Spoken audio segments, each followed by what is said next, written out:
Shambhu border पर किसानों ने अपनी तकनीक को बदल लिया है। कल से सीख लेते हुए आज वो आंसू गैस के गोलों के ऊपर गीली बोरियां डाल रहे हैं, पतंगे हवा में उड़ा रहे हैं ताकि जो पुलिस के ड्रोन्स है, चाहे आंसू गैस टीयर गैस के लिए हो या सर्विलांस के लिए, वो उड़ ही ना पाए। अब ऐसे में कैसे निपटा जाएगा? दिल्ली में तैयारियां क्या है? तो दिल्ली पुलिस एक गुप्त हथियार को लेकर आई है। वो गुप्त हथियार जो DRDO के द्वारा निर्मित है और जिसका इस्तेमाल इंडियन आर्मी कई बार ऐसे स्थानों पर करती है जिसे डिस्क्लोज नहीं किया जा सकता। खासतौर पर हम LAC की बात करें, इंडिया और चाइना बॉर्डर की बात करें, ये कि आपको नॉर्मल सी वाहन नज़र आएगा और इसके अगर ऊपर से दिखाएं तो इसके पीछे एक जनरेटर लगा हुआ है।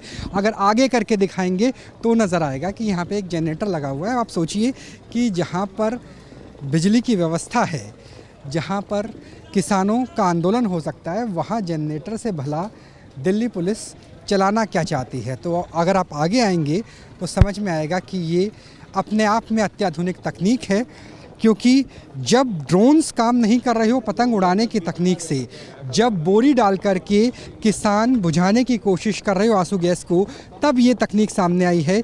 ये इंडियन आर्मी के द्वारा पहले भी इस्तेमाल किया गया है।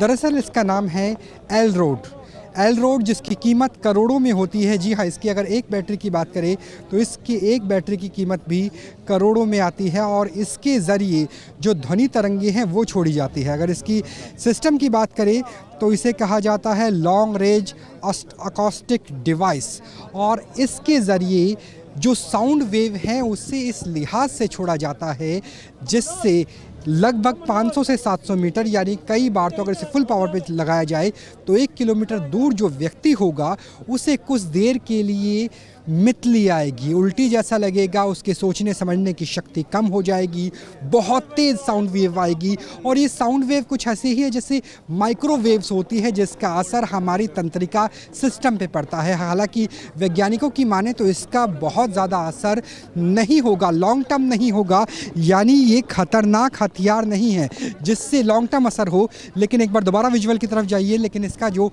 असर है वो शॉर्ट टर्म रहेगा और भीड़ इसके सामने चाहे सैकड़ों की हो चाहे हज़ारों की हो, लेकिन ये भीड़ माइग्रेन, चक्कर आना, सुनने की हानि जैसी समस्याओं को, लक्षणों को अनुभव करेगी। यानी उन्हें इतनी तेज चक्कर आएगा, उनके सुनने सोचने समझने की शक्ति एल-रोड की वजह से इतनी कम हो जाएगी कि वो आंदोलन नहीं कर पाएंगे, वो आगे नहीं आ पाएंगे, वो सीधे तौर पर जो सिक्योरिटी फोर्सेस हैं उससे टक्कर नहीं ले पाएंगे। तो ये सबसे अत्याधुनिक हथियार है जो दिल्ली पुलिस ने अब सिंघू बॉर्डर पर उतार दिया है, शंभू बॉर्डर से सीख लेते हुए।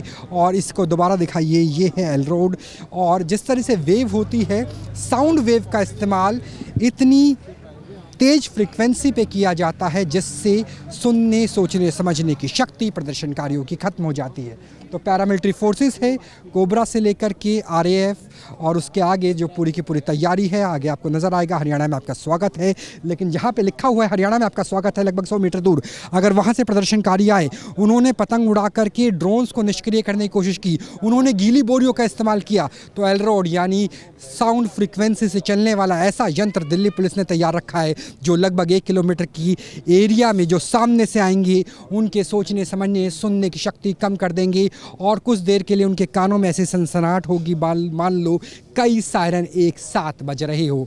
तो एल-रोड है किसानों की आंदोलन को रोकने के लिए सबसे अत्याधुनिक हथियार जिसे दिल्ली पुलिस इस वक्त सिंधु बॉर्डर पर लेकर आ गई है। कैमरा सहयोगी सौमेंद्र के साथ Rahul Dabas, news nation, Singhu border.